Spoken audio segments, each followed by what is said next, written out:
My brother used to cover my ears at night. I now know the disgusting reason why. I thought it was normal that my brother would pin me down on my bed and place his hands over my ears while I slept. We would sit like this for hours before he would finally let go. I now know the horrifying reality of what he was doing to me. I never found out why he did this, but the older I got, the more everything appeared to fall into place. My mom and dad were a seemingly happy couple, but I knew they must have been having an argument or a fight. I would soon discover that the real reason was so much more horrifying. I knew Bronnie wouldn't tell me why, so I decided to start spying on my parents. This was something I did every free minute of the day, but I found nothing. The only useful thing I gained from all this wasted time were my mom's favorite railing positions, but there was nothing else. The way they talked to each other made it seem like everything was perfectly fine. The only times I knew something was wrong were when Bronnie would visit and cover my ears. I could have just asked Bronnie what he was doing, but that's not really how a kid's mind works. Or at least it wasn't how my mind worked. The way I saw it, I had to make an effort to figure this out on my own, like all those clever young detective nerds on TV. Over the years, I got better at sneaking around the house unnoticed, and I learned how to walk without making any sound whatsoever, which is why tonight,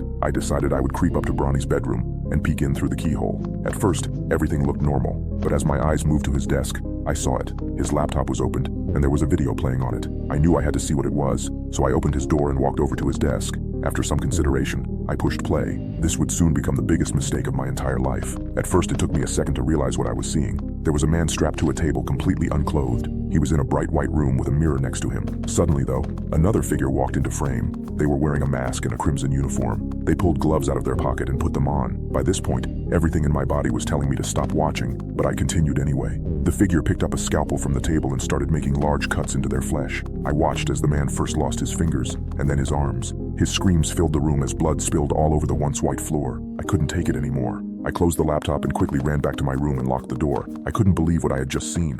Fear quickly consumed me as I tried to think of any reason why my brother would be watching a video like that. At first, I considered that it could be a movie, but I deferred. The sounds of bones breaking and flesh being ripped through were too real to be from a movie. Maybe he had a reason to explain all of it, but I knew I couldn't ask him. There was only one option I had left. The next morning, when Bronnie wasn't home, I went into the kitchen to speak to my dad. I told him about the video I had seen, and I told him about everything. At first, his face turned to a nervous expression, and it was like he was worried about something, but it quickly changed to one that was more calm and relaxed. "You don't need to worry about that. Bronnie is taking a criminology class this year, and that's just something they have to show people. You're an innocent tone. Are you sure though, Dad? It looks so real and there was so much blood." I replied back, still not convinced. "Well, of course it looks real. How else do you think people are supposed to get used to being around blood?" he said back. That answer made sense to me and made me start to reconsider everything. Maybe I was wrong, and maybe it really was just for his college class. I decided to brush it off and just forget about it all. After that talk with my dad, it was like the visits from Bronnie at night stopped. Normally they would happen twice a month, but there hadn't been one in 3 months. That was until tonight.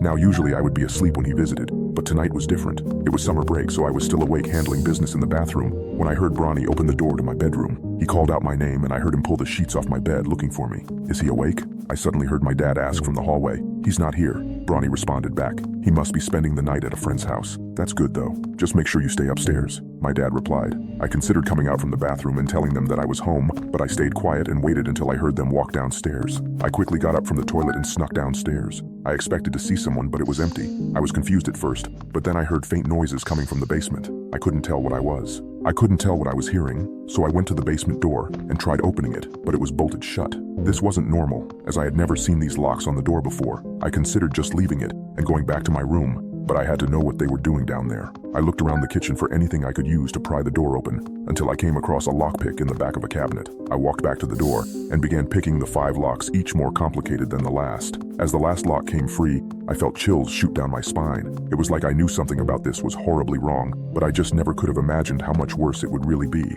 I opened the basement door and slowly began sneaking down the stairs. After every step I took, it felt like the noise I had previously heard got louder and more clear. As I reached the bottom step, I finally realized what I was hearing. Screams. Loud ones. They reminded me of the ones I had heard from the video on Bronnie's laptop, but they were worse. I could tell it was from a girl. I looked around the basement for a moment trying to figure out where they were coming from. That was when I saw a soft white glow coming from behind an old shelf in the corner. I quickly approached it and quietly moved it to reveal another door. This one was different though. It was old and covered in bloodshot red stains. I put my ear to the door and started listening. "You are going to die tonight," my father said in a heavy tone. "God does not forgive your sins. He tasked me with taking care of you and making sure you get what you deserve. Please, please, I'm sorry, I'm not a sinner. I don't know what you're talking about," the woman shouted. I immediately knew whose voice that was. It was our mom. My heart stopped, and I was about to burst through the door to stop him, but I knew I couldn't. I knew he would kill me too.